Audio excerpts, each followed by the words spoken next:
Assalamualaikum warahmatullahi wabarakatuh. Waalaikumsalam warahmatullahi wabarakatuh.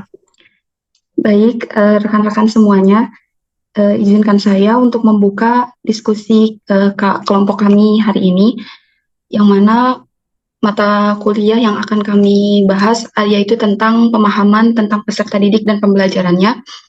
Dan kami akan membahas tugas pada topik 1, demonstrasi konstekstual, yaitu memberikan tanggapan terhadap kasus di ruang kelas, yang mana dosen pengampu mata kuliah ini yang pertama ada Profesor Dr. Kokom Komalasari MPD dan juga Dr. Sri Wahyuni Tanzil MPD.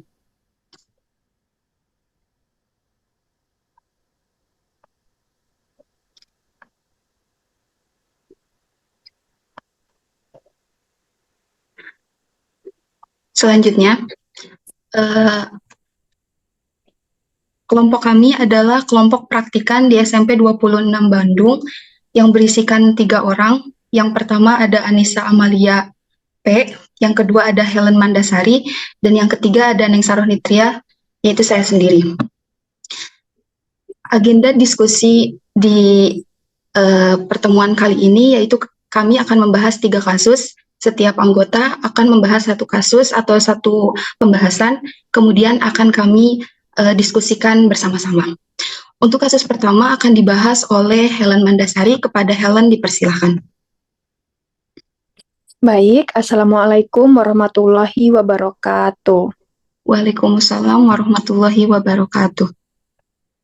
Baik, pada kesempatan kali ini saya akan membahas kasus yang pertama, yaitu kasusnya adalah bayangkan jika Anda adalah seorang guru matematika di kelas 7. Seperti itu ya. Saat ini Anda hendak menyampaikan materi mengenai matematika sosial, yakni mencari nilai rata-rata atau min. Untuk memudahkan peserta didik dalam memahami pembelajaran, Anda mencoba untuk membuat urutan atau langkah-langkah yang perlu diikuti oleh peserta didik agar dapat mencari nilai rata-rata atau min tadi pada sebuah soal. Anda meminta kepada peserta didik untuk mengerjakan soal yang telah Anda berikan. Hasilnya, peserta didik mampu mengerjakan dengan benar sesuai dengan langkah-langkah yang telah Anda siapkan. Beberapa saat kemudian, Anda meminta kepada peserta didik untuk mengulangi soal yang sama tanpa melihat urutan pengerjaan soal, dan peserta didik mampu untuk mengerjakan soalnya dengan benar. Lalu, setelah terdapat pernyataan tadi, terdapat pertanyaan. Yang pertama yaitu, menurut Anda, apa yang membuat peserta didik mampu mengerjakan soal dengan baik pada percobaan kedua tanpa melihat urutan atau langkah-langkah mengerjakan soal? Nah, menurut saya, peserta didik ini mampu mengerjakan soal tanpa melihat urutan, yaitu peserta didik mencoba secara langsung atau mempraktekkannya. Lalu, guru telah membuat dengan jelas setiap urutan atau langkah-langkah untuk mengerjakan soal. Jadi ini siswa itu diberikan langkah-langkah yang jelas oleh guru dan mudah dipahami, sehingga siswa dapat mengaplikasikan secara langsung pada langkah yang kedua tanpa melihat urutan-urutan karena sudah dipraktekkan pada langkah pertama tadi. Lalu yang ketiga, langkah-langkah pengerjaan soal menggunakan bahasa yang mudah dipahami. Ini perlu sekali seorang guru itu menggunakan bahasa yang mudah dipahami oleh siswa dan melihat kebutuhan siswa, seperti jika kita mengajar di SMP, maka bahasa-bahasanya jangan terlalu tinggi karena level SMP kan masih tergolong menengah, belum seperti anak SMA seperti itu, sehingga perlu untuk menggunakan bahasa-bahasa yang mudah dipahami. Lalu, langkah yang terakhir yaitu langkah-langkah yang diberikan dalam metode bentuk video pembelajaran. Nah, ini penting sekali menurut saya. Banyak sekali anak-anak atau peserta didik itu yang suka melihat video dibandingkan dengan metode ceramah. Nah, apabila seorang guru menggunakan video dalam pembelajaran akan sedikit lebih menarik seperti itu, sehingga siswa ini dapat mengaplikasikan secara langsung setelah tadi diberikan langkah-langkah, lalu dijelaskan oleh guru, lalu mereka mengaplikasikannya, lalu ditambah dengan melihat video, maka akan memperkuat ingatan anak tersebut sehingga bisa mengerjakan tanpa melihat langkah-langkah yang pertama. Seperti itu menurut saya. Lalu terdapat pertanyaan yang kedua. Sebagai seorang calon guru dalam kegiatan belajar yang seperti itu. Lalu kita masuk ke pertanyaan yang kedua, yaitu sebagai seorang calon guru dalam kegiatan belajar yang seperti apa metode di atas dapat diterapkan. Moderator, tolong di nextin. Nah, di sini metode pembelajaran yang dapat diterapkan yaitu diskusi, di mana siswa ini mendiskusikan dengan rekannya, rekan sebangku maupun kelompoknya. Lalu yang kedua ada field trip, yang ketiga kerja kelompok. Dengan kerja kelompok menurut saya apabila yang diajarkannya adalah matematika, menurut saya akan sangat membantu, di mana siswa ini akan saling bantu dengan proses kerja kelompok. Karena di mana apabila satu siswa tidak mengetahui, maka bisa bertanya dengan siswa lain. Lalu yang keempat tanya jawab. Ini akan sangat berkaitan setelah kerja kelompok, pasti semua siswa dalam kelompok itu nggak mungkin semuanya rata atau pengetahuannya sama. Pasti ada siswa yang tertinggal seperti itu. Oleh karena itu dibentuk kelompok, lalu melalui kelompok ini terjadi tanya jawab antar siswa satu dan siswa lain, dan siswa yang lebih tinggi pemahamannya bisa menjelaskan ke siswa yang kurang seperti itu agar menjadi jelas dan paham dalam memahami materi seperti itu menurut kami. Lalu pertanyaan yang kedua akan disampaikan oleh Saudara Anissa dan itu jawaban dari saya kembalikan kepada moderator. Terima kasih. Baik, terima kasih Helen Mandasari. Sebagai diskusi untuk kasus 1, barangkali dari Anissa atau dari saya sendiri ada tanggapan, silakan kepada Anissa. Oke, saya akan menanggapi mengenai kasus yang sudah dibahas oleh Helen terkait topik 1 ini. Saya ingin menanggapi untuk pertanyaan pertama ya. Tadi kan pertanyaan pertama itu mungkin, nah ini pertanyaan pertama kan tadi, menurut Anda, apa yang membuat peserta didik itu mampu mengerjakan soal dengan baik pada percobaan kedua tanpa melihat urutan atau langkah pengerjaan soal? Karena tadi di pengerjaan yang pertama kan peserta didik itu dituntun oleh guru gitu ya untuk melihat urutan atau langkah untuk memudahkan dalam mengerjakan soal.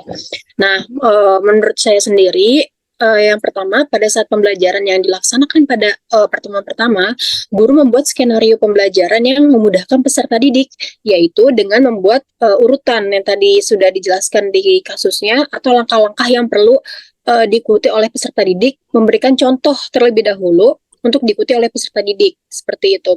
Sehingga peserta didik dapat memahami materi mengenai nilai rata-rata atau min sesuai kasus yang sudah dijelaskan. Nah, dari situ juga anak-anak sudah terbiasa untuk berlatih soal mengenai langkah-langkah serta tahap-tahap dalam mengerjakan soal tersebut. Lalu yang kedua, menurut saya, mereka telah memahami dan menguasai konsep dasar yang telah diajarkan oleh guru tersebut dengan baik setelah melalui langkah-langkah yang diberikan oleh guru. Bukan hanya mengikuti atau menghafal urutan langkah-langkah yang telah diajarkan saja sehingga terjadi peningkatan pemahaman, di mana setelah peserta didik mengikuti langkah-langkah pada percobaan pertama, hal tersebut memungkinkan peserta didik ini memperoleh pemahaman konsep yang mendalam tentang bagaimana sih mencari nilai rata-rata gitu, sehingga ketika diminta untuk mengulang soal yang sama tanpa melihat urutan pengerjaan soalnya, peserta didik tuh mampu untuk mengerjakannya gitu. Sebab pemahaman mengenai konsepnya menjadi lebih kuat gitu. Lalu yang ketiga, mereka telah memahami pola atau hubungan data dengan langkah-langkah yang harus dilakukan. Yaitu mereka telah memahami polanya mengenai hubungan antara data dengan langkah-langkahnya yang harus dilakukan, sehingga mereka mengerti mengapa langkah-langkah tersebut itu digunakan. Nah, hal tersebut memudahkan mereka juga untuk mengerjakan soal kedua tanpa melihat urutan pengerjaannya. Lalu yang terakhir, yang keempat, itu adanya pengulangan. Dengan adanya pengulangan ini, maka pemahaman peserta didik itu semakin kuat dengan menggunakan pemahaman dan pengalaman pada percobaan pertama. Mungkin begitu saja moderator, saya memberi tanggapan terhadap pertanyaan yang pertama. Baik, terima kasih Anissa Amalia atas tanggapannya. pada kasus 1. Selanjutnya, kita akan masuk kepada pembahasan di kasus 2, yang mana pembahasan kasus 2 akan dijelaskan oleh saya sendiri. Dalam kasus 2 ini ada cerita kasusnya terlebih dahulu, yaitu Rina adalah seorang guru di kelas 1 SD. Sebagian besar peserta didiknya belum bisa berhitung dengan lancar. Rina sedang memikirkan cara yang sesuai untuk membantu setiap peserta didik menyelesaikan tantangan belajarnya. Pada kasus 2 ini juga, sama seperti kasus 1, ada 2 pertanyaan sebagai dasar acuan diskusi kita selanjutnya. Pertanyaan pertama yaitu, menurut Anda, apa yang dapat Rina lakukan untuk membantu peserta didiknya sesuai dengan tahapan perkembangan usia? Nah, jawaban saya yaitu yang bisa dilakukan Rina sebagai seorang guru SD. Yang pertama yaitu kenalkan dan kuatkan fondasi dari konsep berhitung. Kemudian yang selanjutnya gunakan contoh yang konkret. Selanjutnya buat progres berkala. Yang keempat, lakukan dengan cara yang sederhana dan menyenangkan. Yang kelima, ajarkan berhitung dengan jari. Yang keenam, menggunakan film atau lagu berhitung. Yang ketujuh, minta anak untuk menghitung benda di sekitar. Yang kedelapan, berjalan sambil menghitung langkah kaki. Dan yang terakhir, atau yang kesembilan, guru dapat mengajak anak untuk bermain peran atau role play, seperti berperan sebagai kasir dan pembeli dengan menggunakan uang mainan. Guru juga dapat menambahkan kupon agar anak lebih terlatih dalam berhitung. Nah, dari jawaban ini bisa kita lihat sama-sama, kesembilan langkah yang diterapkan oleh Rina ini adalah pendekatan pembelajaran yang disesuaikan dengan usia peserta didik sekolah dasar. Nanti di pertanyaan selanjutnya akan kita bahas kenapa 9 langkah ini yang saya sajikan pada jawaban untuk pertanyaan nomor 1 di kasus nomor 2 ini. Bisa kita lihat contohnya saja ada gunakan film atau lagu berhitung. Biasanya jika pembelajaran itu dalam bentuk nyanyian gitu, akan mudah untuk diterapkan di otak anak yang masih sederhana, belum sekompleks anak-anak SMA, anak-anak SMP gitu. Kemudian seperti ada contohnya minta anak untuk menghitung benda di sekitar. Gunakan media-media paling dekat dengan anak. Contohnya bisa kalau di dalam kelas ada kursi, ada meja. Coba anak suruh untuk menghitung benda-benda itu. Gunakan media-media di sekitar. Seperti itu. Akan saya bereskan dulu untuk pertanyaan-pertanyaan di kasus 2 ini. Kemudian pertanyaan selanjutnya yaitu mengapa Anda menyarankan hal tersebut? Elaborasi jawaban Anda dengan menyertakan teori yang berkaitan. Nah, seperti yang tadi saya sebutkan, kenapa 9 langkah jawaban yang saya sajikan untuk pertanyaan kasus 2, kenapa ada 9 langkah? Jawabannya akan saya jelaskan di sini. Hal ini disesuaikan konsep pembelajaran yang sederhana dan menyenangkan, di mana konsep tersebut disesuaikan juga dengan perkembangan anak kelas 1 SD yang rata-rata berusia 6-7 tahun. Nah, pendapat ini sejalan dengan pendapat Santrok, yaitu jika di dalam kelas untuk anak kelas 1 SD, anak itu berada pada tahap anak-anak awal. Teori belajar yang tepat diterapkan dalam pembelajaran Burina sebagai guru kelas 1 untuk mengajarkan matematika adalah teori konstruktivisme, yaitu teori menurut Viase. Umur 6-12 tahun berada pada tahap perkembangan operasional konkret, memasuki usia kanak-kanak, anak-anak mulai mampu melakukan proses penalaran secara logis. Dalam tahap ini, akan dapat secara konkret mengombinasikan, memisahkan, menyusun, dan mengubah benda dan objek. Konkret di sini menandakan bahwa dalam melakukan hal tersebut, anak menggunakan benda atau representasi dari bendanya. Nah, berdasarkan uraian yang saya jelaskan, ini menjadikan landasan bagi saya untuk menyarankan, bagi Bu Rina maksud saya, untuk menyarankan pembelajaran yang menyenangkan dan selalu dikaitkan dengan hal yang konkret yang ada di sekitar anak supaya anak sangat mudah untuk memahami pembelajaran. Mungkin seperti itu penjelasan kasus dan jawaban dari pertanyaan dari kasus nomor 2.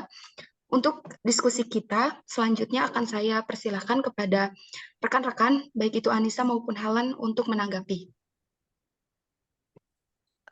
Mungkin saya ya yang ingin menanggapi sedikit saja terkait pertanyaan pertama di dalam kasus 2 ini. Ya, itu saya sebenarnya setuju saja. Namun yang ingin saya tambahkan pada jawaban yang pertama ini, intinya guru itu menurut saya harus bisa dalam tanda kutip itu mencuri perhatian siswa. Melihat di sini kan anak kelas 1 SD masih senang-senangnya bermain. Nah, apabila guru ini nggak pinter-pinter gitu mencuri perhatian siswa, maka susah siswa akan memahami kalau cuman ayo nulis S-A-S-A T-U tuh ditulis satu gitu. Akan sulit siswa itu memahami mungkin hanya beberapa saja. Sedangkan apabila tadi berjalan sambil menghitung langkah kaki, lalu bermain peran seperti itu, maka siswa akan lebih mudah mengingat. Ibaratnya apabila dalam satu kelas itu terdapat 20 anak, bisa terjadi kemungkinan 15 anak itu paham atau mudeng. Sedangkan apabila hanya disuruh menulis, intinya guru tidak pandai mencuri perhatian anak, maka hanya akan sedikit yang uh, paham seperti itu. Mungkin hanya itu saja, kurang lebih dari saya. Terima kasih. Oke, dilanjut dengan saya menanggapi terhadap kasus 2 ini. Itu dialami oleh seorang Ibu Rina ya, merupakan seorang guru di kelas 1 SD. Nah, untuk pertanyaan yang pertama ini, tadi saya setuju dengan Neng Saro mengenai cara untuk Bu Rina itu membantu setiap peserta didik menyelesaikan tentang belajarnya. Mungkin saya ingin menambahkan sedikit cara yang dapat dilakukan untuk membantu peserta didik dapat berkembang sesuai dengan tahapan perkembangan usianya. Nah, mungkin di sini Rina sebagai guru kelas 1 SD itu dapat membuat hubungan antara matematika dengan kehidupan sehari-hari seperti itu. Contohnya, Rina dapat mengaitkan konsep matematika itu dengan situasi nyata atau dalam kehidupan sehari-hari peserta didik seperti itu.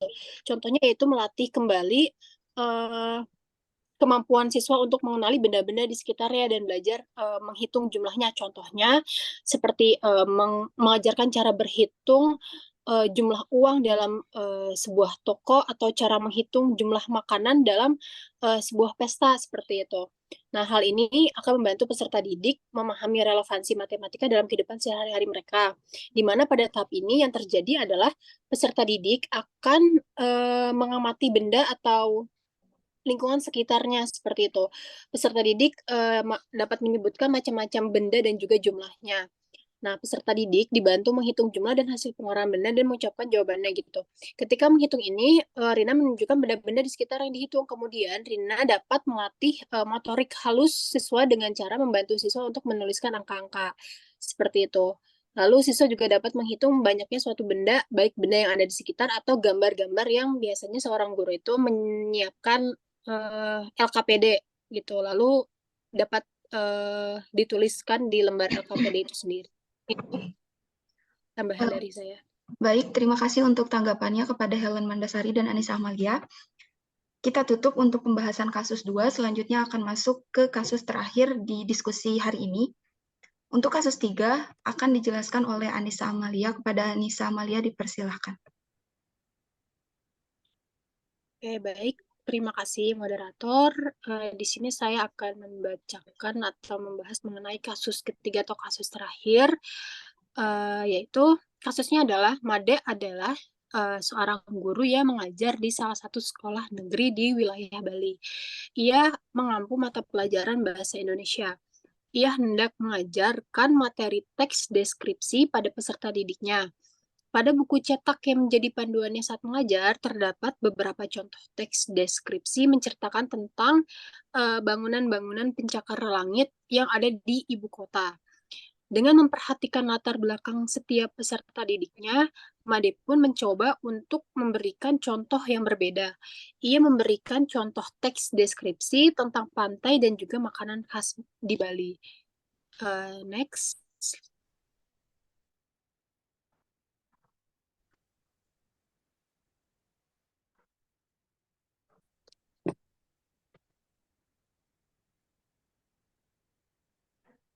Oke, di sini terdapat dua pertanyaan. Yang pertama, menurut Anda, apakah pertimbangan dan keputusan Made sudah sesuai? Mengapa demikian? Lalu pertanyaan kedua yaitu prinsip apa yang Made gunakan dalam kasus tersebut? Elaborasi jawaban Anda dengan menyertakan teori sehari-hari. Teori yang berkaitan, maaf. Next. Oke, menurut jawaban saya, pertimbangan dan juga keputusan Made untuk memberikan contoh teks deskripsi tentang pantai dan makanan khas di Bali itu tepat ya, karena eh, karena eh ulang dong, ulang ngeblank tar dulu. Gak apa, gak apa-apa, Cak, ulang dari jawaban kamu. Oke, oke. Bentar, aku mau ngaitin bentar. Nah,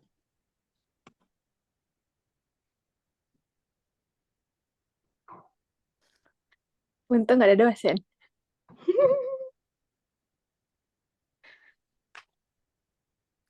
Oke, oke.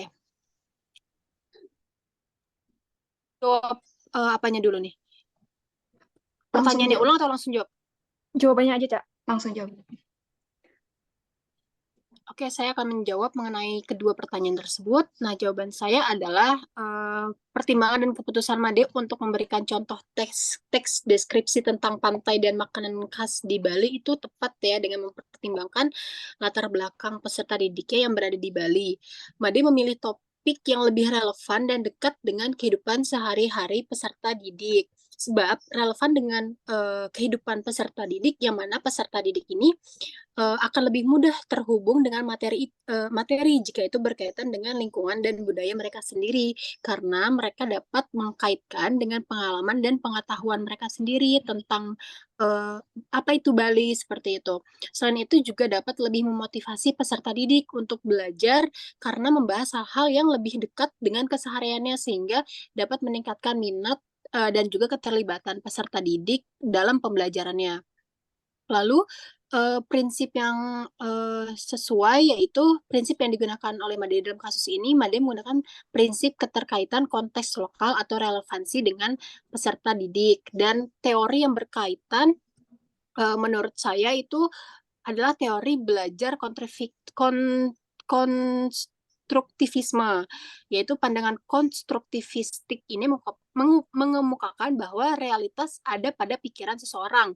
Peserta didik menginterpretasikannya berdasarkan pengalaman ke dalam pikirannya. Hanya pada konteks pengalaman dan pengetahuan mereka sendiri, konstruktivisme ini adalah cara belajar mengajar yang bertujuan untuk memaksimalkan pemahaman dari siswa itu sendiri.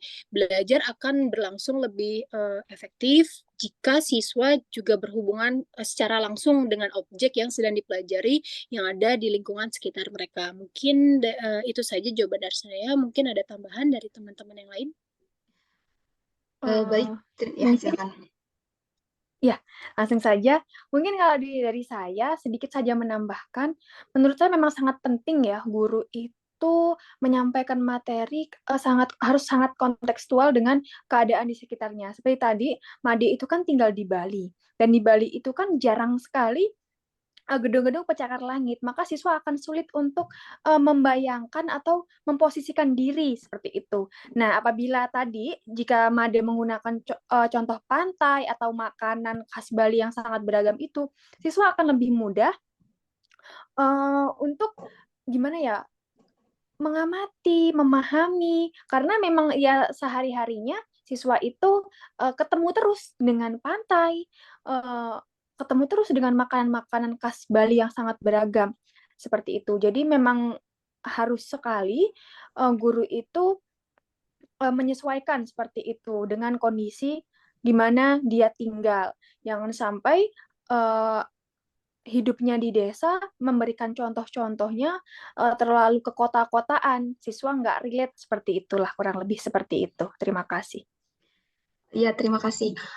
Mungkin kalau tambahan tanggapan untuk dari saya sendiri, Made sudah sangat betul ya mengambil keputusan untuk membawa contoh lingkungan belajarnya itu untuk dimasukkan ke dalam materi adalah pembahasan tentang pantai, laut mungkin. Pokoknya sesuatu yang ada di sekitar anak-anak peserta didik yang ada di Bali gitu.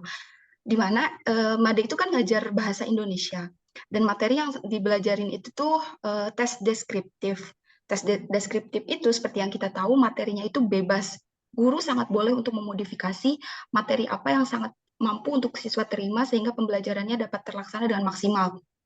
Nah, ketika Made menerapkan teori relevansi dalam pembelajarannya, karena seperti yang kita tahu, kalau pantai dengan Bali itu sangat relevan.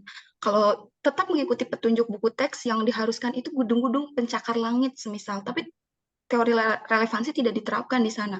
Kenapa? Karena di Bali itu tadi yang Helen bilang sangat jarang ada gedung-gedung pencakar langit. Bisa jadi siswanya itu sulit untuk membayangkan dan akhirnya pembelajaran tidak tercapai dengan maksimal. Mungkin seperti itu. Apakah ada yang mau menambahkan lagi? Cukup kalau dari saya.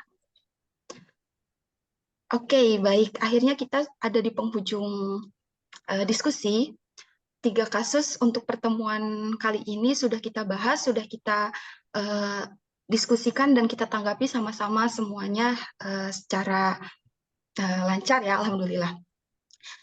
Mungkin sekian untuk pertemuan pada diskusi hari ini di di mata kuliah pemahaman pada peserta didik dan pembelajarannya.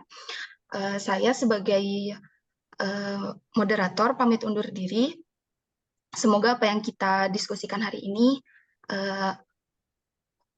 berdampak baik untuk kita semuanya. Terima kasih. Wassalamualaikum warahmatullahi wabarakatuh. Waalaikumsalam warahmatullahi wabarakatuh.